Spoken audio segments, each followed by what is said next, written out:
plus aller vers encore plus un bijou significatif que tu portes vraiment comme tous les jours. Tu sais, vraiment créer le bijou qui te ressemble tellement que tu es vraiment heureuse de toujours le porter puis qu'il y a tellement une signification forte pour toi que, tu sais, c'est un bijou mais qui signifie plus, ça signifie.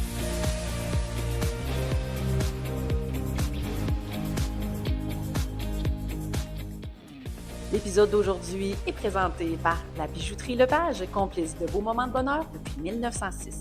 Parce que chaque bijou est une nouvelle histoire à porter, à choisir et à transmettre. Bon épisode! Aujourd'hui, à l'occasion du lancement de la saison 2 d'Histoire de bijoux, j'ai le plaisir de vous faire découvrir une joaillière dont les bijoux ne brillent pas juste de l'extérieur, mais nous touchent quelque chose en nous, donc des pièces délicates, pleines de sens, comme si chaque création portait déjà un début d'histoire. Donc, dans l'épisode d'aujourd'hui, j'ai le plaisir d'accueillir Véronique Roy. Donc, bonjour Véronique! Bonjour! Merci d'avoir accepté de participer à Histoire de bijoux. Et là, on va se lancer dans le vif du sujet. Véronique, si tu le veux bien. Toi et moi, on a seulement eu l'occasion de discuter ensemble en pré-entrevue, mais là, j'aimerais que tu fasses découvrir à nos auditeurs. Donc, qui es-tu? C'est toujours une question. Ça a commencé, on se lance. Je suis Véronique, je suis une fille qui adore la création, en fait, c'est ça qui m'a lancée en bijoux. Donc, je suis à la recherche dans ma vie de liberté. Je suis très curieuse, donc je pense que c'est pour ça que j'ai une business aussi. Donc, je suis une fille curieuse qui cherche à avancer puis à aller plus loin. Donc, je pense pour ça que j'ai une entreprise. Et là, comment la joaillerie est arrivée dans ta vie? Est-ce que c'est le bijou qui t'a trouvé ou c'est toi qui as trouvé le bijou? Je pense qu'il m'a trouvé, il a toujours été là. En fait, pendant un moment, je ne savais pas, je me suis posé la question, puis j'ai réalisé que quand j'étais enfant, je passais des heures dans le sous-sol de chez ma grand-mère. Dans les années 70, ça montait des agates, c'est comme la mode, là, des agates collées comme sur des gros colliers, là. Mm-hmm. Puis elle avait comme une pièce avec plein d'agates, puis je passais des heures à trier des agates dans son sous-sol. Puis je tripais, là, c'était comme extraordinaire, j'étais toute seule dans mon coin, j'adorais ça. Puis plus tard, ma sœur, pour l'école, elle voulait aller au Mexique, puis on avait besoin une petite levée de fonds, fait qu'on a commencé à faire des colliers en B. Puis on a acheté, finalement, on s'est retrouvé avec beaucoup de matériel, puis on en a vendu beaucoup. Ça a continué un peu après, je pense. Et puis plus tard, je me suis cassé le cou dans un surprise, Surprise! dans un accident. Puis ben j'ai été en convalescence pendant 6 mois, puis je pouvais pas vraiment travailler ou faire. Donc ben j'ai ressorti mes boîtes de billes, puis j'ai fait des bijoux pendant mes 6 mois, puis je les ai vendus. C'est ça, puis plus tard, je voyageais. J'ai étudié en graphisme entre-temps, puis plus tard, j'ai voyagé plusieurs années, j'ai fait ma nomade, là. Je voyageais un peu partout, puis beaucoup en Asie.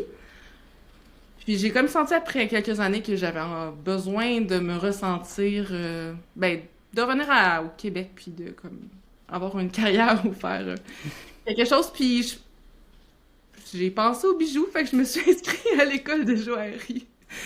Puis voilà. On a un parcours similaire parce que moi également, j'ai fait un deck en graphisme avant de me lancer au niveau de la bijouterie. Oui. Mais oui, tout à fait. Et là, dis-moi, parce que là, ça fait quand même depuis, si mes recherches sont bonnes, ça fait quand même depuis 2012 que tu as lancé ton entreprise. Oui, ben j'ai fini bien ça? l'école. Ouais, c'est ça. J'ai fini l'école en 2012, ouais. OK. Et là, tu t'es lancé tout de suite là, dans le métier? Tout de suite, c'est relatif, là.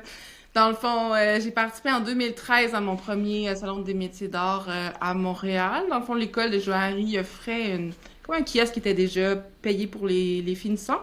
Mhm. On était 4 à partager un kiosque là-bas. Fait que ça a été ma première expérience comme professionnelle à vendre mes bijoux. Donc, l'année avant ça, je me suis plutôt... je partais de rien, là, donc j'ai monté 2 collections pour présenter, fait un peu d'inventaire pour présenter à ce première expérience Mhm. professionnelle. C'était bien passé. Oui, tant mieux. Première expérience, ça, on apprend beaucoup. Est-ce que ça avait répondu à tes attentes ou il a fallu que tu te Ouais, réajustes? quand tu commences, en plus, t'en as pas, ben, tu sais tellement pas, c'est tellement pas qu'est-ce qui va se passer que juste de voir qu'il y a des gens intéressés à ce que tu fais, c'est comme, waouh! Extraordinaire. Et là, à quel moment est-ce que tu as compris que ce serait pas seulement une passion, mais tu sais que, bon, oui, tu avais suivi ta formation, mais que là, tu voulais en faire vraiment un métier, là?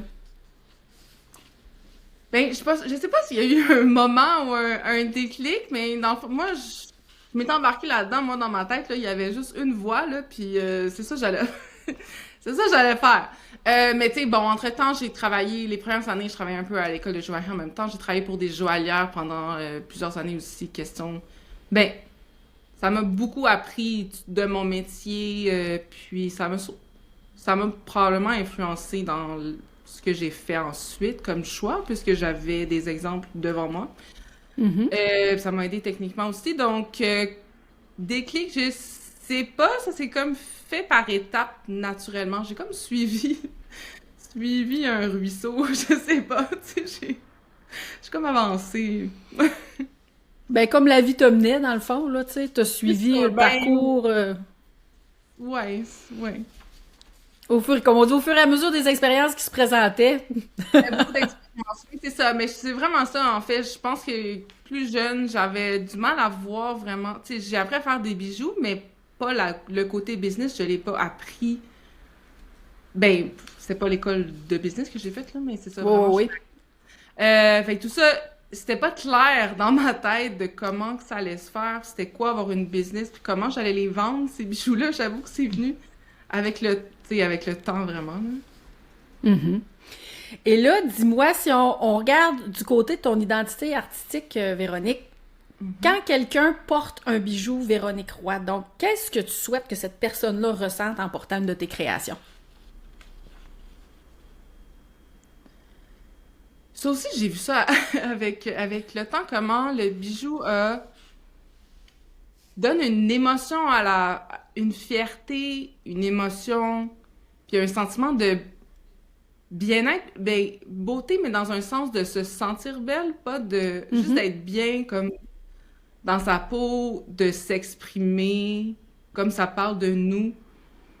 Puis pendant longtemps, je me suis demandé si ce que je faisais avait une utilité dans ce monde.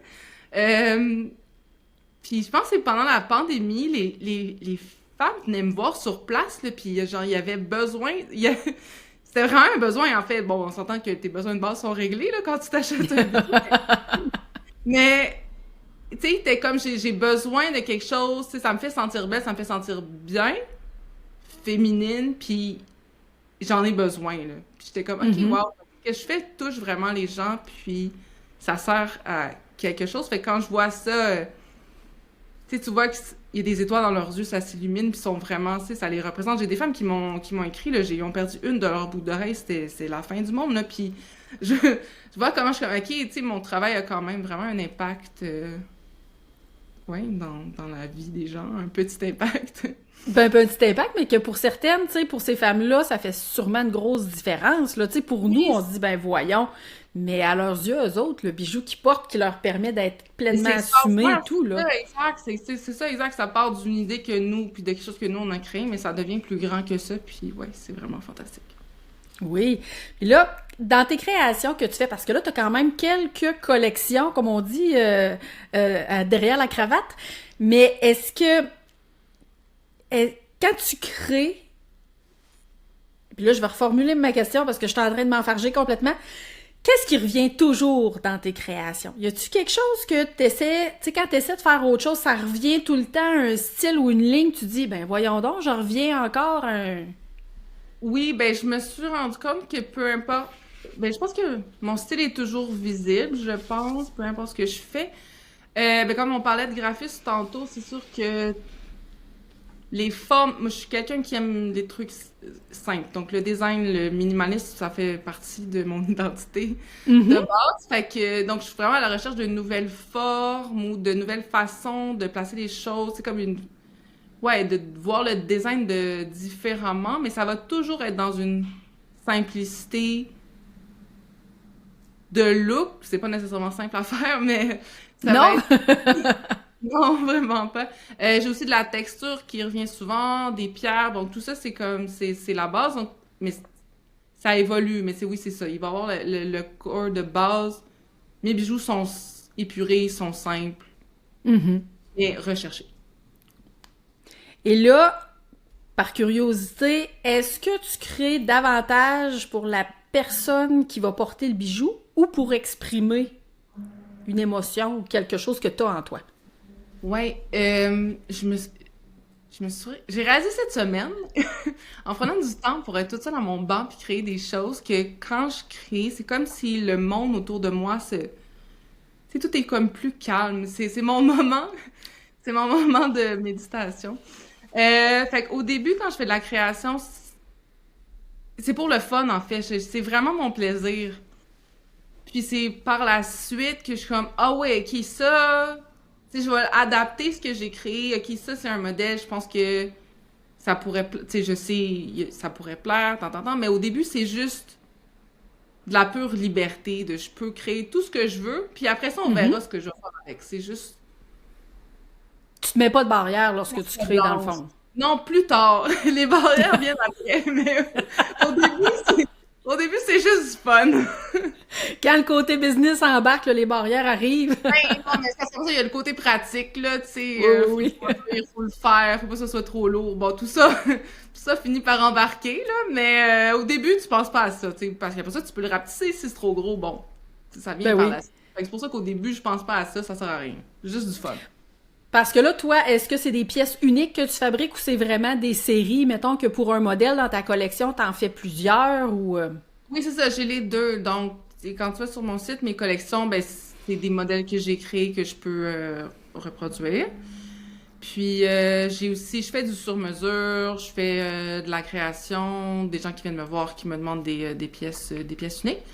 Mais ce qui est sur mon site, c'est vraiment comme mes propres créations que je, ouais, que je reproduis. OK. Et là, au fil des années, depuis que tu as commencé, là, si on vient là, à tes tout débuts en 2012, est-ce que ton style a changé au fil des années? Y a-tu une évolution ou un changement où on reste toujours dans cette même ligne directrice-là? Elle est plus forte que je pensais, la ligne directrice, elle est quand même restée assez présente. Euh, Tu sais, oui, il y a des choses qui ont changé. Ben, tu sais, il y a des choses qui ont changé, puis aussi, ça fait un petit moment, là. Ça fait 14 ans, fait que les modes, puis tout a changé. Mais tu sais, le design, la simplicité dont je te parlais, c'est toujours là, en fait. C'est vraiment... ça a pas bougé. Mes modèles ont évolué, mais ça a pas bougé. Mhm. Et là, moi, j'aimerais savoir, parmi toutes tes collections, toutes tes créations que tu as fait jusqu'à maintenant, est-ce qu'il y a un bijou ou une collection que tu considères être comme un tournant dans ton parcours, quelque chose qui a vraiment marqué, que ce soit un essor au niveau de ce que tu produis ou qu'il y a vraiment eu un clash? Oui, ben, il y a comme eu un tournant. La collection, ben, est encore sur mon site. Ça s'appelle Halo. Halo, pardon. Puis, quand j'ai sorti ça, c'est en 2019. C'est euh, tout en simplicité. J'avais introduit des pierres dans mes collections depuis un moment, mais dans celle-là, c'était comme présenté différemment. Il y a eu ben, ça a été très apprécié. Je l'ai lancé quand je participais encore au One of a Kind, un salon à Toronto. Mhm. Euh, J'avais eu une très bonne réponse des clients. Puis depuis, tu sais, il y a plein de modèles que j'ai arrêté de faire au cours des années, mais je pense que cette collection-là est encore presque intacte. Ah oui? Elle a comme pas changé. Ouais. Puis je pense que c'est vraiment quelque chose qui quand je me demande, OK, c'est quoi, quelle direction faut que je prenne comme visuellement, je suis comme ça, c'est vraiment, cette collection-là reste comme toujours la base, comme, je pense pas de ben, ouais, la base, tu sais, je peux toujours me référer à ça en étant, OK? c'est comme une bonne ligne, ouais, c'est ça mon entreprise, c'est une bonne ligne. OK. C'est la collection qui te représente le plus, dans le fond. C'est comme la racine du reste, ouais. Et c'est la collection racine. Ben écoute, hein, avec ça, comme on dit, ça a créé des belles pousses. Mais tu sais, c'est fou de voir des fois qu'avec, tu sais, quand on regarde ce qu'on a fait, parce que tu sais, il y a des joailliers, des joaillières qui vont faire une collection, puis après ça, ils veulent plus du tout y retoucher. Ils vont la faire un temps, oui, mais à un moment donné, préfèrent la mettre de côté parce que ça me ressemble plus. Ouais. Non, mais il y a des... J'ai réalisé il y a pas si longtemps que j'ai créé comme 17 collections puis plus de 500 modèles dans ma carrière. Je ne peux pas tous les faire encore. Non. Donc, j'en ai éliminé plein, évidemment. Mais non, je garde comme, tu sais, tout ce qui fait du sens. J'élimine comme ce qui fait moins de sens au cours du temps parce que, tu sais, j'ai essayé des affaires et des trucs qui sont plus réussis, tu sais, que d'autres. Mm-hmm. Il y a des choses qui, je sais pas, qui durent mieux dans le temps ou qui plaît plus. Bon, j'ai éliminé plein de choses au cours du temps. Mais je garde tout ce qui fait encore du sens aujourd'hui avec la ligne que j'ai gardée. OK. Et là, quand tu crées, est-ce que ça t'angoisse encore aujourd'hui de lancer une nouvelle collection, de lancer des nouveaux produits, ou quand ça sort, tu restes un peu zen par rapport à tout ça, par rapport à la réception que les gens vont avoir de tes produits, là? Ben, zen, je travaille à être zen, hein, je travaille là-dessus, mais c'est pas tout le temps, c'est pas tout le temps parfait, là. Puis quand je lance une collection, non, ça me stresse, là, ça me stresse. Bon, il y a plein de raisons pourquoi ça nous stresse, mais je pense que ben, c'est excitant en même temps, puis tu veux savoir ce que les gens vont en penser, puis comment, ben oui, c'est toujours un peu... Ben, puis tu sais, veux pas, quand on lance un produit, on espère que ça fonctionne, que les gens vont l'acheter, parce que c'est du temps que t'as mis et tout. Fait que, tu sais, ça va-tu fonctionner, ça fonctionnera-tu pas? Des fois, ben, tu sais, en effet, j'ai essayé j'ai essayé des nouvelles choses, des directions, des trucs, faire des trucs plus gros, plus volumineux, plus différentes choses dans ma carrière. Puis voilà, ça marche pas tout le temps, mais des fois... Mais ce qui est bien, c'est qu'on en fait un autre.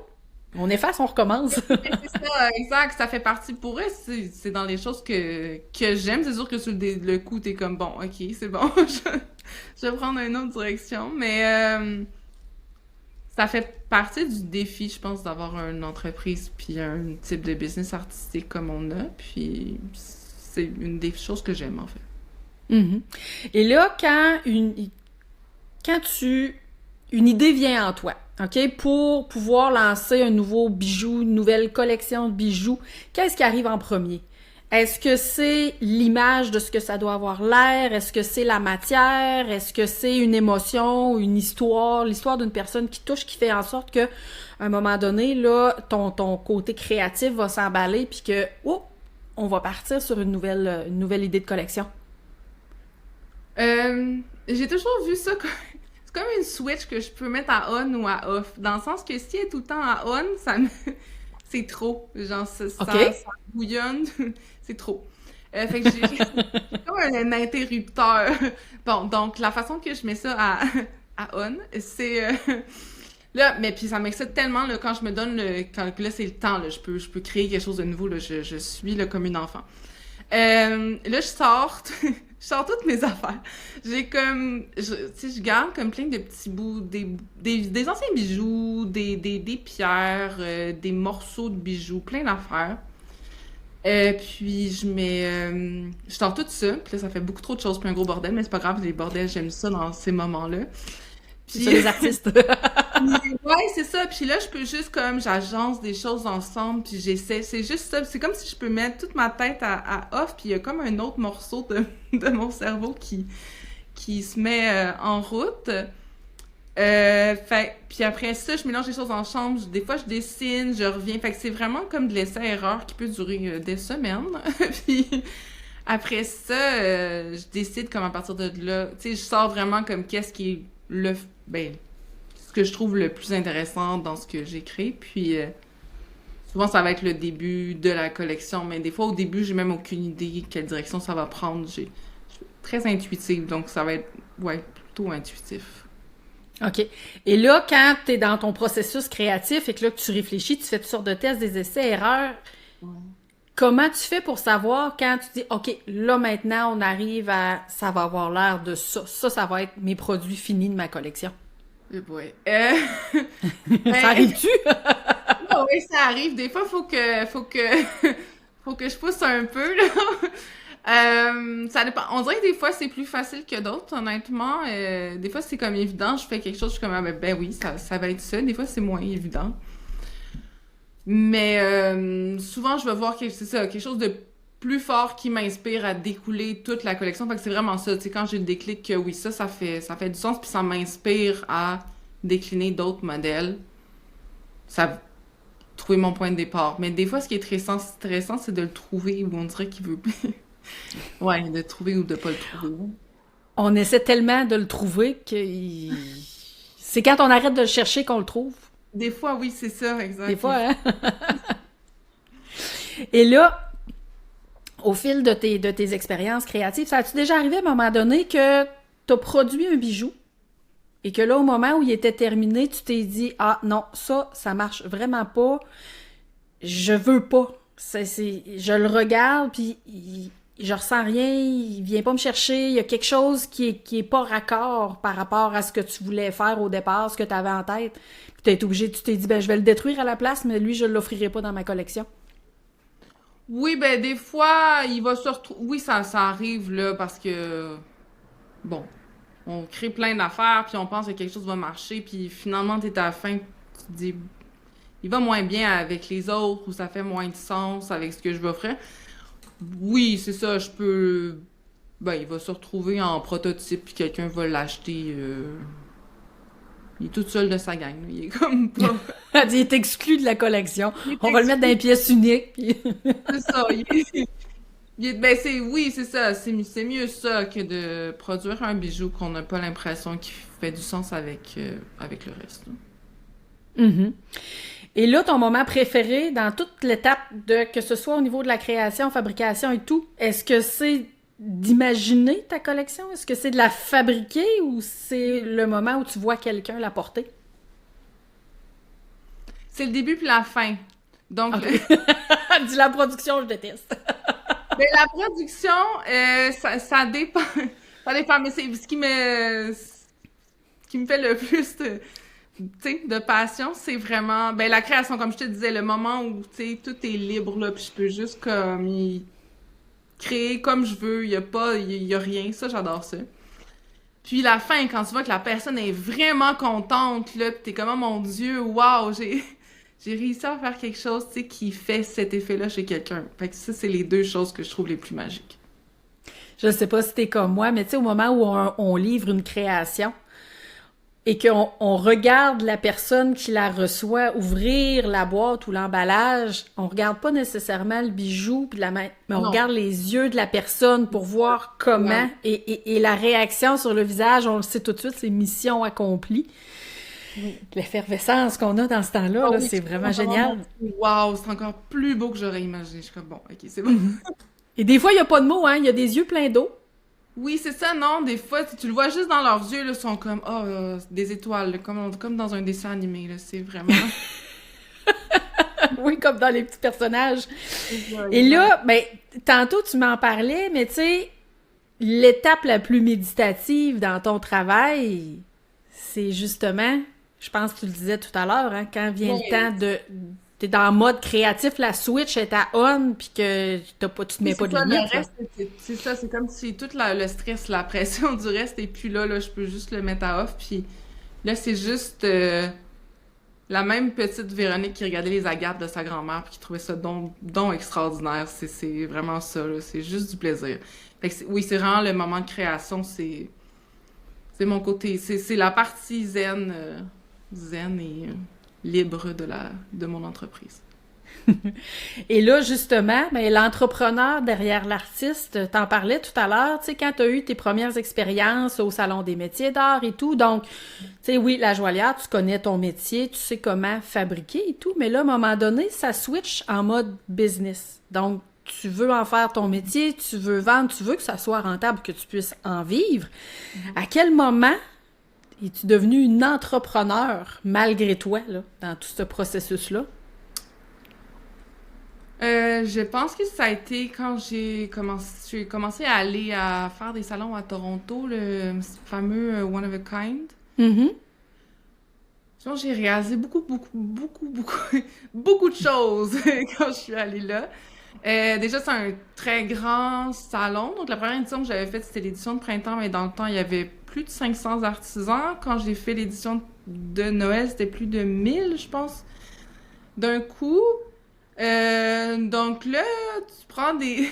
tu regardes, c'est beaucoup de monde, là. C'est beaucoup d'entreprises, c'est beaucoup d'artisans, d'entrepreneurs, puis là, tu te dis, OK, attends, hein, qu'est-ce que moi je peux faire pour me retrouver? Parce que là, t'as l'impression que bon, tu t'imagines plein d'affaires, mais qu'est-ce que moi je peux faire pour me rendre là où je voudrais être? Fait que je pense que, ouais, Toronto a été vraiment un tournant. Ben, Toronto, dans le sens de faire ce salon-là, a été vraiment un tournant. Mm-hmm. Pour moi. Et là, qu'est-ce qui t'a le plus surpris dans le fait de vivre de ta création, de tes créations, de faire, là, moi je fais ça 100% de mon temps, là, c'est ma business. Fait que... Ouais. Ben dans ce temps-là, je travaillais encore pour une autre artisane à temps partiel pour avoir le meilleur des deux mondes, mais pour manger.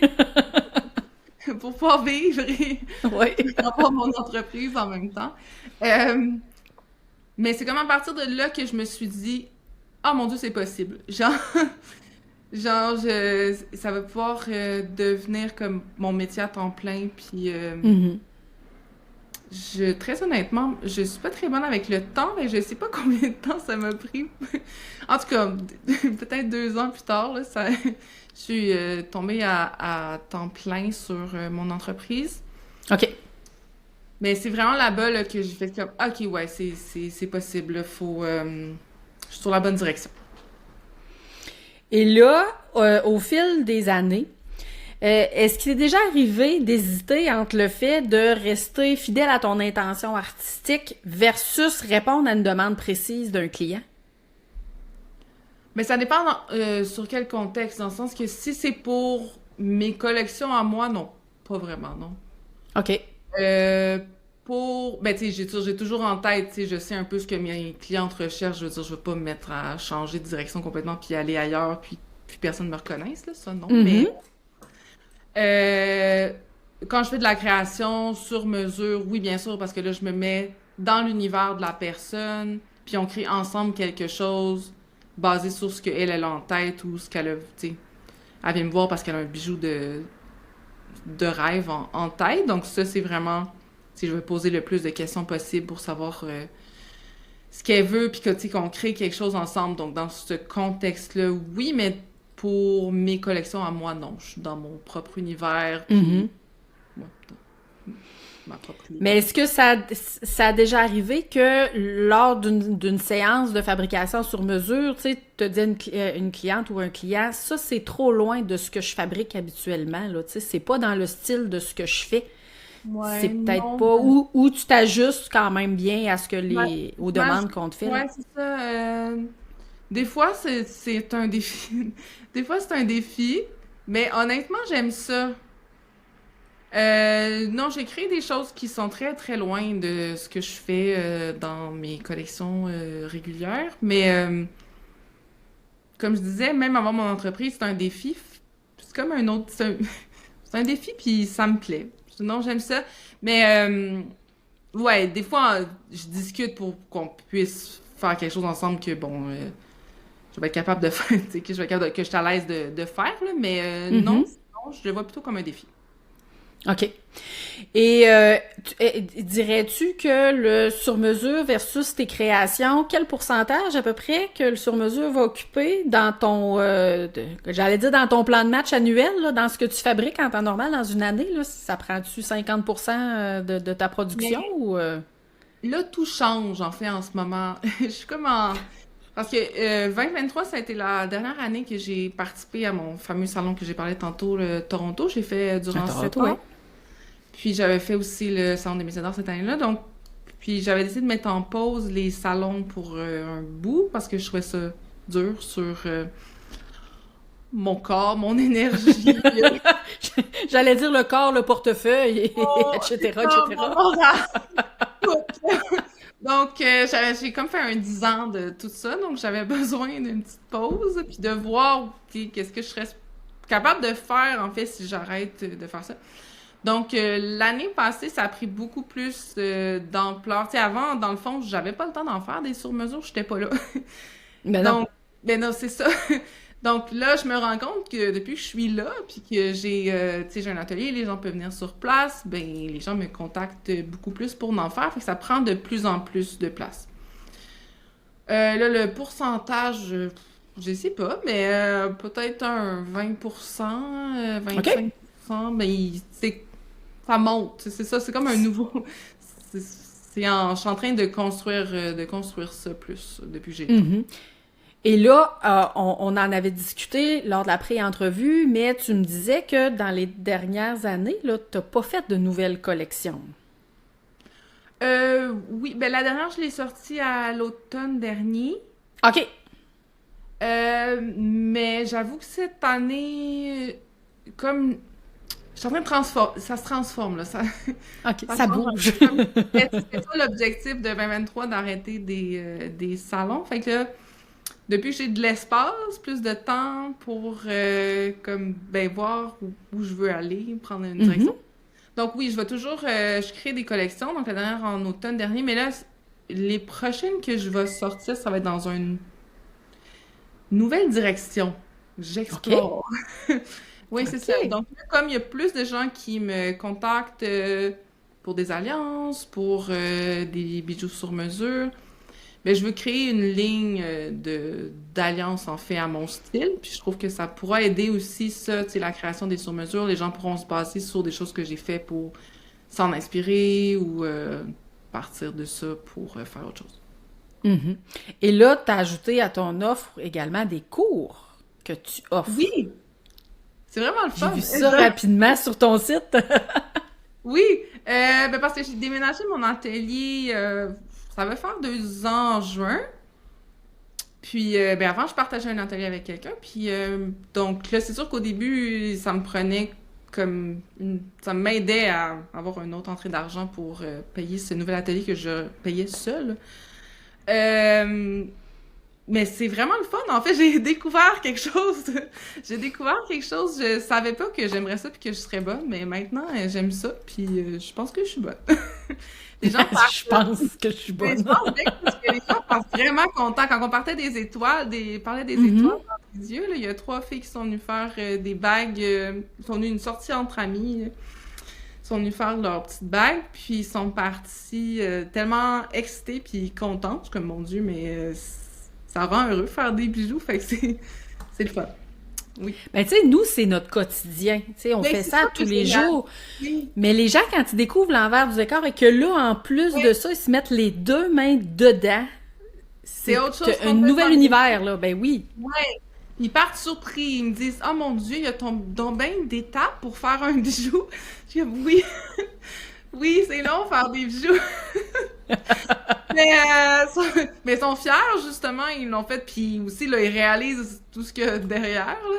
C'est beaucoup, mais justement, ça rajoute à la fierté de l'avoir fait. Puis, ben, c'est ça, ils peuvent, tu sais, ils choisissent leur bague. Là. Ils partent avec leur bague qu'ils ont faite à Mhm. leur goût. Fait que c'est vraiment le fun comme activité. C'est une belle expérience. Oui, vraiment. Et là, au jour d'aujourd'hui, qu'est-ce qui te demande le plus d'énergie? Créer ou gérer ton entreprise? J'ai... j'ai... C'est drôle, je m'attendais à cette réponse-là. Ouais, c'est Là, avec le temps, je pense que ça prend plus de place. Oui. Ben, il y a beaucoup de choses c'est ça, qui ont changé. C'est sûr qu'avant, je faisais beaucoup de salons, donc ça me prenait une production à l'avance aussi que je préparais, avec laquelle fallait que je parte physiquement ailleurs. Donc, Mhm. maintenant, je m'adapte à autre chose complètement parce que là, tu sais, les bagues, je peux les faire sur mesure à l'atelier, tu sais, je suis pas obligée d'avoir toutes les tailles en stock puis tout ça. Mais oui, la gestion avec le temps a quand même pris de la place. Ça a pris pas mal de place, hein? Et là, j'aimerais qu'on parle des défis puis de persévérance. Dis-moi, Véronique, est-ce qu'il y a eu un moment dans ta carrière, depuis que tu t'es lancée dans le beau métier de la joaillerie, où tu as sérieusement envisagé d'arrêter? Tu t'es dit, là, non, là, ça suffit, là, je m'enlève un stress. Ouais, ben oui, en fait, c'est ça, je te pose, j'ai jamais parlé à personne qui a jamais pensé à ça. Euh, oui, ben oui, on devient fatigué, c'est beaucoup, c'est vraiment le fun, mais rendu au mois de, ben, je me rends compte, pour moi, c'est cyclique aussi, là, la fin de l'année est très intense, là, le mois de novembre, mois de décembre, c'est beaucoup. C'est du sport. Et, c'est ça, c'est beaucoup de sport. Puis quand l'année commence en janvier, on dirait que là, je comprends plus, je comprends plus rien. Donc, au début de l'année, c'est plus dur. Si j'ai vraiment, si je me suis dit, OK, j'arrête complètement, j'y ai pensé. Je l'ai jamais, j'ai quand même jamais comme envisagé vraiment, mais j'y ai pensé. Oui, c'est sûr. Il y a des moments que je suis fatiguée puis que je pense que j'ai besoin d'une pause, là, mais oui, de temps en temps, je pense. Et là, à ton avis, qu'est-ce qui est le plus fragile dans une carrière d'artiste joaillière? Ben, j'ai... Oui, c'est une bonne question. La seule chose qui me vient la chose qui me vient en tête que je me demande, c'est le cash flow, en fait. Ben, parce que Seigneur. c'est ça, hein, Veux-tu qu'on faut en parle? continuer. Ben, c'est ça. Il y a des moments où c'est plus dur, je pense, que toute entreprise. Fait que joaillier, mais c'est ça l'affaire, c'est qu'on est artisan, mais on a une entreprise en même temps. C'est un deux Mhm. pour un. Ben oui. Puis on n'est pas salarié, tu sais, on n'a pas un salaire qui rentre à pas quelqu'un qui nous signe un chèque à toutes les semaines, là. Donc moi je pense que ça c'est un défi là. Ben pour moi ça a été vraiment de d'avoir comme plusieurs entrées en fait, tu sais, de varier les entrées Mhm. que j'offre pour au final avoir quelque chose de stable durant l'année en fait. Pendant très longtemps ça a été ça mon problème. Mhm. C'était pas du tout stable. C'était beaucoup d'argent à la fin de l'année, puis pas tant que ça pendant un moment. Fait que c'était de balancer tout ça pour que ça devienne quelque chose de plus stable puis de moins stressant, en fait, parce que, oui.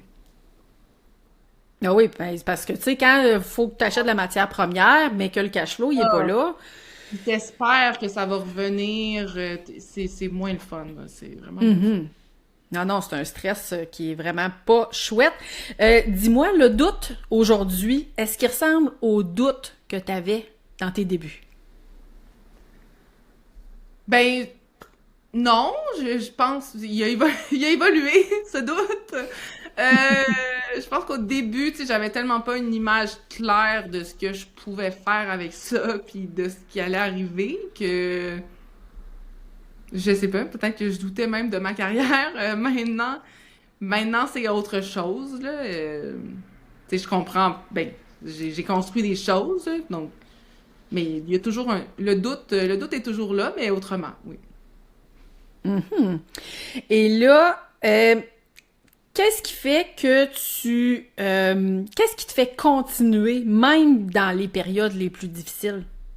Tu sais, quand au niveau de ta carrière, là, quand on parlait tout à l'heure, tu sais, ça a-tu déjà arrivé que tu as eu envie d'arrêter, mais qu'est-ce qui a fait que tu as décidé de continuer plutôt que de dire je tire la plug Ouais. et je vais travailler un 8 à 5 dans un bureau?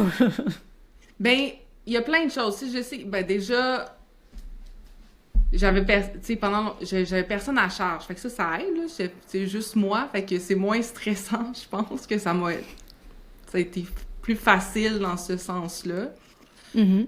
Peut-être au début. Puis après ça, Je sais pas, je suis extrêmement entêtée, peut-être. Je- puis aussi, je pense que je vois ce que j'ai construit, puis j'ai comme pas envie de le détruire. J'ai pas, je me dis, j'ai construit tout ça tout seul, de rien. Fait que je peux pas croire qu'il y a pas de solution. C'est ça, je suis incroyablement entêtée à trouver des solutions. Ça n'en est pas drôle. Mais, Ah, entêtée ou résiliente? ben, c'est ça, je sais pas, hein. Il y a peut-être, ouais. Ben, résiliente, oui, oui, résiliente. Mais, ouais, la fille, elle va trouver une solution. Elle va, je te Une dis pas, grande genre, capacité d'adaptation? ouais, aussi, ouais.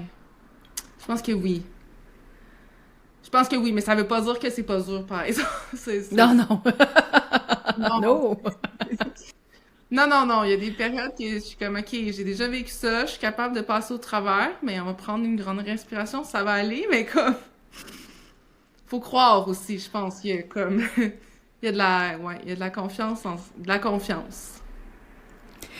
Euh, Dis-moi, tu sais, moi j'ai toujours dit, là, je continue parce que je le sais à l'intérieur de mes tripes qu'il y a encore mieux qui m'attend. Est-ce que c'est comme ça de ton côté aussi? Je pense que oui. Ouais, comme si, ben, tu sais, c'est comme, on voit l'évolution de ce qui s'est passé Mhm. derrière, tu sais, c'est comme parti de vraiment zéro, zéro, puis tout ça, c'est nous qui l'a construit, fait que je pense que oui, tu sais, je me dis, ça va tout le temps vers là où je veux que ça aille, fait que pourquoi que ça arrêterait? C'est comme un, je me dis, ça peut, c'est comme une suite logique dans ma Ben tête, oui. ça peut pas, bon, c'est-tu logique, je sais pas, mais, mais ben c'est ça, dans ma tête, ça fait du sens, tu sais, je suis un chemin qui a marché jusqu'à maintenant, puis ben, on continue, là, Ben, puis t'es parti sans plan B. Donc, tu sais, tu me disais au début de l'enregistrement, moi, je suis partie avec un plan A, un chemin. non, moi, J'ai je m'en décidé de allais le faire. suivre puis de m'adapter. Ben, c'est ça, t'avais pas un plan B puis un plan C, là, dans ton petit bagage, là. Non, ben non. Ben mes plans B, mes plans C, c'est ça. C'est sûr qu'au début, tu sais, pour m'aider, j'ai travaillé pour des gens mais ça m'a aussi donné, tu sais, beaucoup, Mhm. beaucoup pour la technique. J'ai appris tellement d'affaires, l'entreprise, puis tout ça. Mais non, moi, je m'en venais faire des bijoux. Je m'en venais faire des bijoux. Il y avait comme pas d'autre option dans ma tête. Quand j'étais jeune, peut-être, je sais pas trop. Puis là, dis-moi, avec le recul, qu'est-ce qui a le plus forgé ta confiance? Est-ce que c'est les succès ou les échecs? Probablement un heureux mélange des deux. Les années que j'ai une année en tête qui a été difficile, vraiment difficile. Moi, j'avoue que là, celle-là, je l'ai trouvée dure. Puis, je me suis dit, OK, qu'est-ce qu'on fait? Euh, puis, je me suis dit, OK, on essaye quelque chose de nouveau, on essaye ça. Puis l'année d'après, j'ai essayé ça-là. Puis, ça a marché. Mais je suis aussi quelqu'un qui analyse beaucoup, puis qui, tu sais, qui observe beaucoup autour d'elle, puis qu'est-ce qui se fait pas nécessairement le bijou, mais comme les entreprises, ça peut être tout et n'importe quoi, tout ce qui est autour de moi. Fait que tu sais, je m'inspire aussi de d'autres types d'entreprises, puis de choses qui se font, d'histoires de gens pour essayer de m'inspirer pour trouver des nouvelles directions pour ma business quand j'ai l'impression que j'ai atteint ben que ça marche plus comme je voudrais que ça marche. Mhm. Donc ça m'a beaucoup aidé.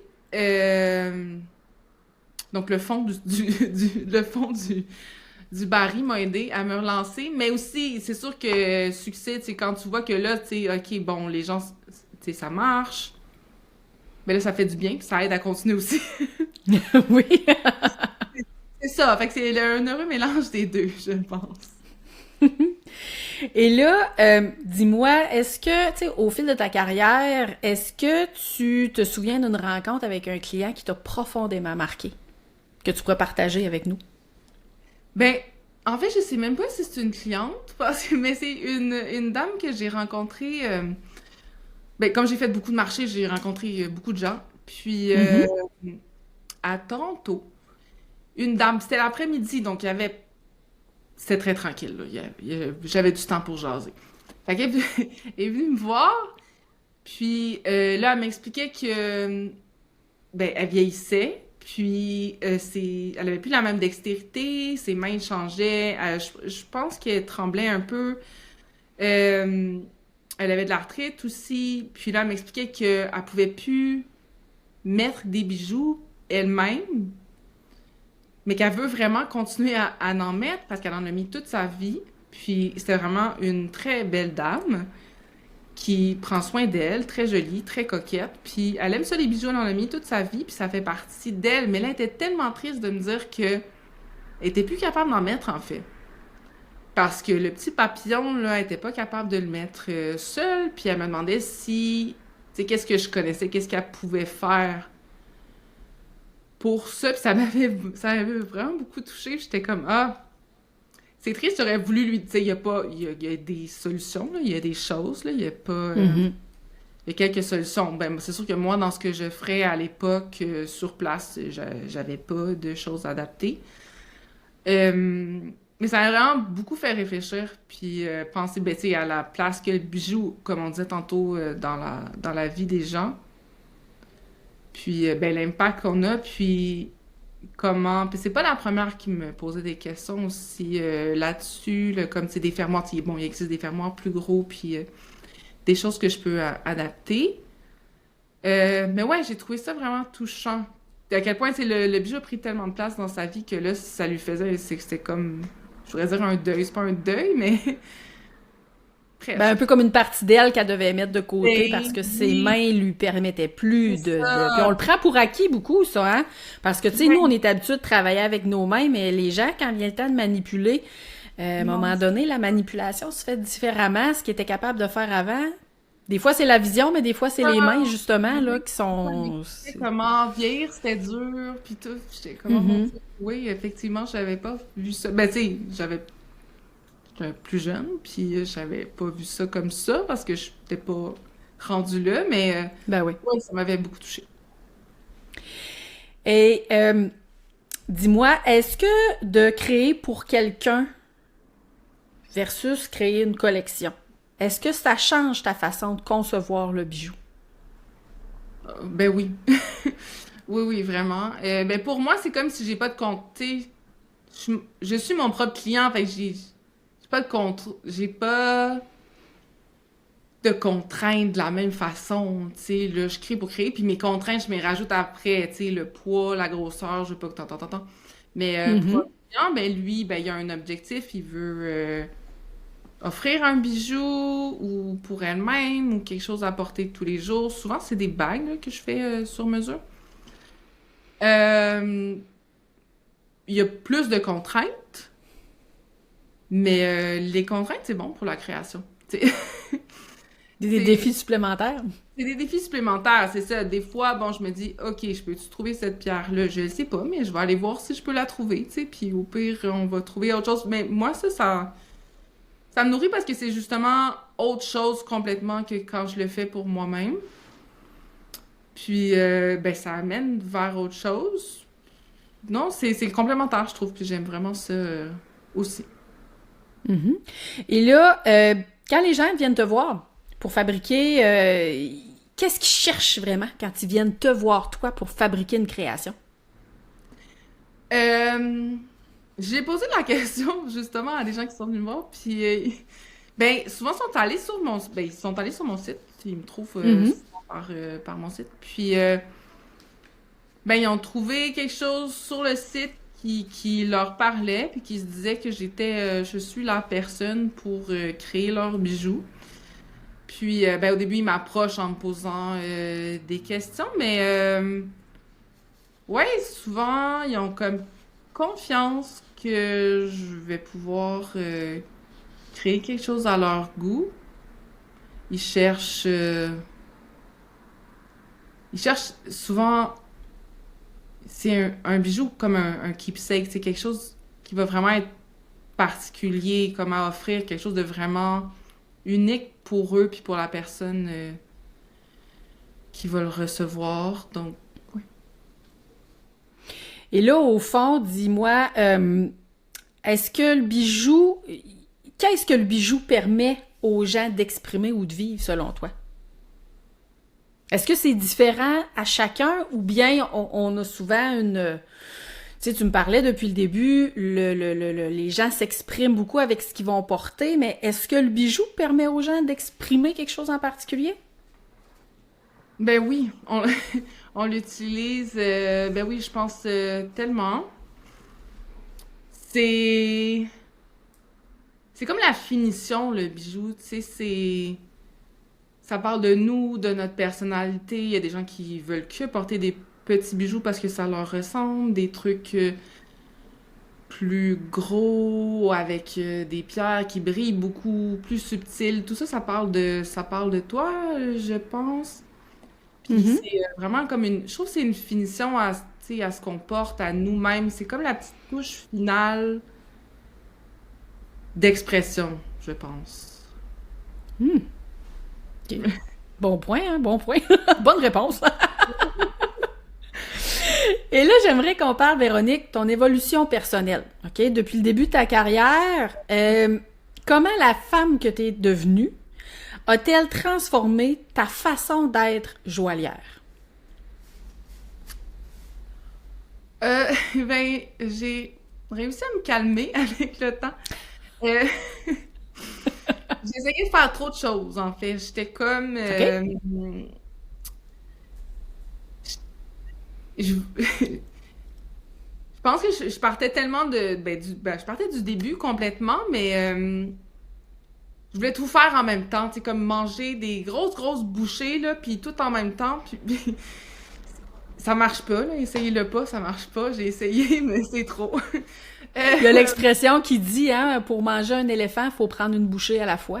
c'est C'est un ça, peu ça ça, marche hein? pas, ça marche pas.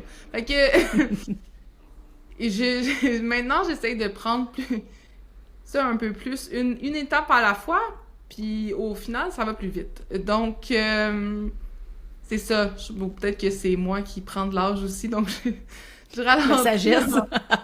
C'est ça. La sagesse. La sagesse qui rentre. Mais c'est vraiment ça, en fait, d'essayer de prendre un peu de recul pour continuer à avancer, mais mieux. Mhm. Ouais.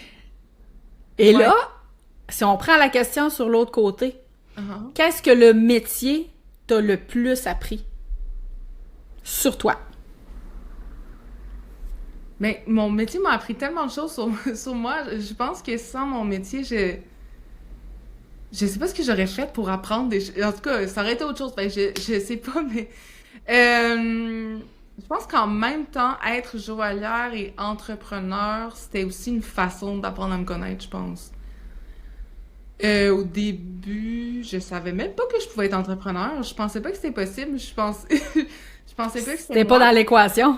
Non, c'est ça. Dans ma tête, j'allais faire des bijoux. J'étais une artiste. Tu sais, je me voyais plutôt dans le côté artistique de la chose. Euh, mais j'ai réalisé que je suis bonne, en fait, entrepreneur, parce que comme je disais, j'aime trouver des solutions, j'aime m'adapter, évoluer, changer, analyser, tout ça. Puis je pense que plus jeune, je ne savais pas que j'aimais tout ça. Et là, dis-moi donc, est-ce que créer, ça t'apaise, ça te confronte ou c'est un joyeux mélange des deux? Probablement un joyeux mélange des deux. Au début, ça m'apaise. Au début, là, quand je pense à rien puis que y a pas vraiment, ben, il y a un but, mais tu sais, c'est pour le fun. Là, ça Mhm. m'apaise. Mais après ça, là, quand je veux que ça soit comme plus quelque chose de concret, ben là, ça me confronte peut-être un peu plus parce que là, tu sais, il faut que ce soit quelque chose qui est réaliste, qui va plaire, qui va probablement se vendre. Donc là, on se met un peu plus de pression et donc les deux. Ouais, les deux. Les deux. Et là, avec les années, est-ce que tu es devenue plus libre ou plus exigeante envers toi-même? C'est vraiment différent. Plus libre. Ben, je suis une personne exigeante là, que je réalise, mais Et avant, j'étais juste exigeante. Fait que je travaillais beaucoup trop, puis pas nécessairement de la bonne façon, puis au bon OK? endroit. Mais je travaillais beaucoup. C'était pas nécessairement bien ciblé, fait que ça prend beaucoup d'énergie, ouais, c'est ça, on apprend, hein? Donc maintenant, je suis plus libre probablement parce que j'essaie d'être un peu plus ciblée puis intentionnelle dans ce que je fais. Donc ça prend moins de temps, ça prend moins d'énergie, Mhm. plus efficace. Donc plus de temps pour vivre et non juste faire du bijou. Ouais, juste travailler pour vivre et non, tu C'est sais, c'est ça. ça. Ouais, avoir les deux. L'heureux mélange des deux, c'est important. C'était très important pour moi. Vivre et travailler, mais comme les deux ensemble. Une belle équilibre entre les deux. Oui, c'est ça. Mhm. Et là, on va parler de ta vision du futur. OK. Donc, qu'est-ce que tu veux explorer que tu n'as pas encore osé faire au niveau de ton métier? Mais comme je disais tantôt, je suis là. Je suis en train d'explorer. Là, je fais des tests en ce moment, puis du perfectionnement pour, comme je disais, je veux avoir une nouvelle ligne ben, de haut de gamme, d'alliance, puis j'ai déjà des pierres dans ce que je fais. Mhm. Je veux intégrer plus de pierres différemment. Fait que là, je prends je me perfectionne pour avoir une plus grande maîtrise comme de sertissage, des techniques, approfondir ce que je fais, puis aussi ça va m'aider, je pense, dans mon design, puis de l'approcher différemment.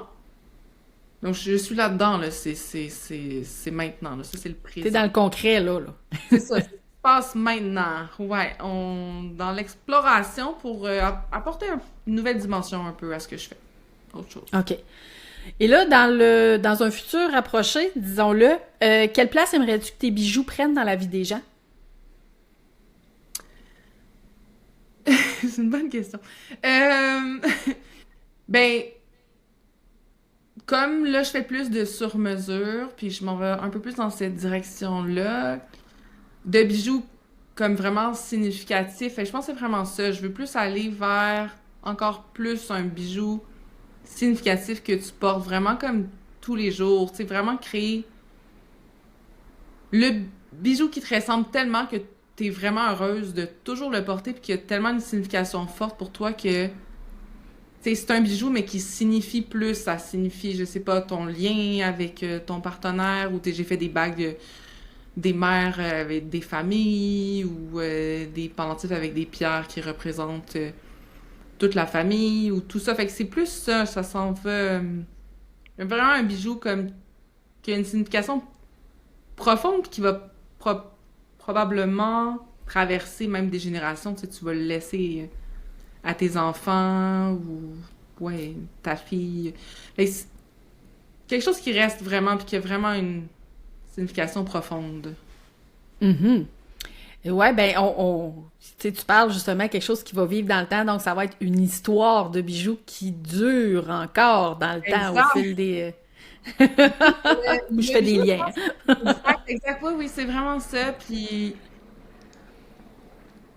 le bijou a une signification, on le voit même, tu sais, les gens viennent me voir, oh, ma bague de fiançailles, ça va être c'est la bague de ma grand-mère. Tu sais, les bijoux, le bijou, ça traverse Ouais. le temps. Je pense qu'au début de ma carrière, je voyais pas ça de la même façon parce que j'avais pas l'expérience que j'ai maintenant, puis j'avais pas rencontré tu sais, autant de suivi avec des clients non plus. Mais là, je le vois vraiment comment c'était le bijou tu sais, qui est déjà là dans la famille ou qui a vraiment déjà une signification est vraiment important, puis que même légué, ouais, c'est vraiment ça. Ça peut avoir une signification vraiment plus profonde que j'aurais pensé, en fait. Mhm. Ouais, la place de la valeur sentimentale que le bijou peut avoir, tu sais, c'est souvent, on va parler d'une valeur monétaire, que ce soit quand il y a des pierres ou, tu sais, bon, en or avec des diamants et patati patata, mais la valeur sentimentale qui est rattachée à un bijou, souvent, ça va prendre plus de place que ce que la valeur monétaire que la pièce peut avoir, dans le fond. Je pense, oui, la plupart, oui, mais c'est sûr, au début, il y a toujours le monétaire qui prend un peu de place parce qu'on a un budget, mais oui, c'est vraiment plus ça, en fait. La signification prend toute la place, puis est le plus important. En fait, c'est pour ça que les gens viennent me voir pour faire du sur-mesure, parce que c'est vraiment de créer quelque chose qui est tellement unique, ça représente le lien qu'ils ont avec la personne, ou c'est vraiment autre chose que juste un bijou, c'est vraiment plus fort. Mhm. Ouais. Et là, on parle des émotions, justement, que tes bijoux font ressentir, mais justement, si ta marque était une émotion, ce serait laquelle? C'est une bonne question. C'est une bonne question. J'hésite.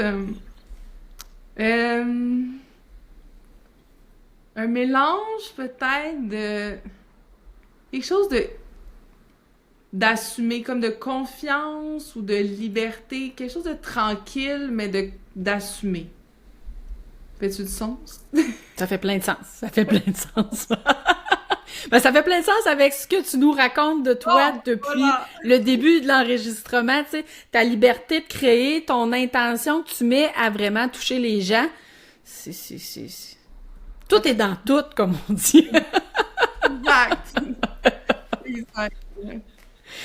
Et là, moi, je suis curieuse. Si tu pouvais parler à la joaillière que t'étais à tes débuts, OK? Ouais. Qu'est-ce que tu aurais envie de lui dire à cette jeune Véronique qui a commencé en 2012? Ah, OK. Ralenti. Ouais. Va plus vite pour ensuite aller plus... Ben en fait, plus lentement pour aller plus vite dans le futur. OK. Mais comme on disait des bouchées doubles tantôt, d'essayer de tout faire d'un coup, j'ai tenté, mais ça... c'était trop. Donc, de ralentir pour prendre du recul, avoir une bonne direction avant de se lancer trop rapidement. Mm-hmm. Oui, je pense que la jeune Véronique, elle dirait « Ah, ben oui, hein, c'est pas fou. » Ça serait le fun. Ça serait le fun, hein? On arrive déjà à ma dernière question, Véronique. Donc là, aujourd'hui, oui. Tu sais, c'est les questions qui tuent, là, sans rafale à la fin, là, on est rendu là. Maintenant que tu nous as fait le plaisir de découvrir ton histoire de bijoux à toi, j'aimerais savoir quelle histoire de bijoux est-ce que je devrais absolument faire découvrir aux auditeurs du balado? Donc, qui devrais-je inviter à l'occasion d'un prochain épisode? Qui t'as envie de nous faire connaître? Oui, ben, j'en ai vraiment beaucoup parce qu'en plus, j'ai des joaillières qui sont à mon atelier, donc j'ai une liste de joaillières infinie, mais... ben, Tes coups de cœur. Oui, c'est ça. Mon ami Kiev, de Kiev Jewelry, Kiev Posé, qui fait des bijoux très différents de ce que moi je fabrique. Elle fabrique... en ce moment, je l'ai vue faire des bijoux... Ben, elle fait des cordons ombilicaux à partir... des pendentifs à partir de cordons ombilicaux que les mères... Oui, que les... C'est différent de ce que tu fabriques, en effet. C'est différent de ce que je fabrique. Oh oui. Puis, dernièrement, je l'ai vu faire des bagues de crémation avec des cendres de personnes qui sont proches des gens qui lui donnent la commande. Donc, autre chose complètement, mais super intéressant. Donc, peut-être que ça pourra t'intéresser pour une autre entrevue. On sait jamais, je suis curieuse, je vais aller voir qu'est-ce qu'elle fait. Moi, ça me donne plein de belles... Ça fait faire plein de belles découvertes, donc je trouve ça vraiment génial. Oui, ben oui. Et là, as-tu une autre belle découverte que tu as envie de nous partager? Une autre? En plus de celle-là? Ben, pourquoi pas? J'en ai plein. Je vais te nommer toutes les... Oui, ben je vais faire le tour à l'atelier. J'ai Flore. Pas de jalouse. Non, c'est ça. Flore Del Biondo qui fait de magnifiques bijoux avec des super belles pierres fines de couleur. Puis elle a des racines italiennes, puis elle est en train de faire une collection avec des pâtes alimentaires, là, des macaronis, des lasagnes, des farfales, tout ça, là. C'est super beau, puis c'est en argent, donc à voir. Puis elle aussi, elle fait des bijoux avec des pierres, mais c'est aussi différent de ce que je fabrique moi-même. Mhm. Hey, moi, ça va me faire, je te dis, je vais me faire plein de découvertes, là, quand on va terminer l'entrevue, je vais faire ma curieuse, je vais aller visiter ça. On va en avoir pour plusieurs saisons. Oui. Et là, on est déjà à la fin de notre rencontre d'aujourd'hui. Ouais. On comprend, dans le fond, que les bijoux, c'est pas seulement fait de métal ou de pierre, mais il y a également les personnes qui les portent, mais les personnes qui les créent également. Et là, on en a discuté beaucoup tout à l'heure, mais tu sais, les bijoux traversent le temps parce qu'ils traversent nos vies. Hein? Tu es d'accord avec ça? Alors, Véronique, je te remercie d'avoir accepté de nous ouvrir la porte de ton univers, nous faire découvrir qui est Véronique Roy. Moi, je trouve que c'était une super belle rencontre. Merci à toi de m'avoir eu. Et merci à nos auditeurs, dans le fond, d'écouter cette belle histoire. Et là, on se dit à très bientôt pour une autre histoire de bijoux. À bientôt. Tu as aimé l'épisode d'aujourd'hui et tu as envie d'en apprendre davantage sur mon univers à moi? Eh bien, je t'invite à t'abonner à cette chaîne et en plus de me suivre sur mes différents réseaux sociaux. De cette façon-là, tu ne vas rien manquer des prochains épisodes d'Histoire de bijoux et en plus, ça va me faire plaisir de te faire découvrir mon métier, qui est la bijouterie-joaillerie. Alors, je te dis à très bientôt!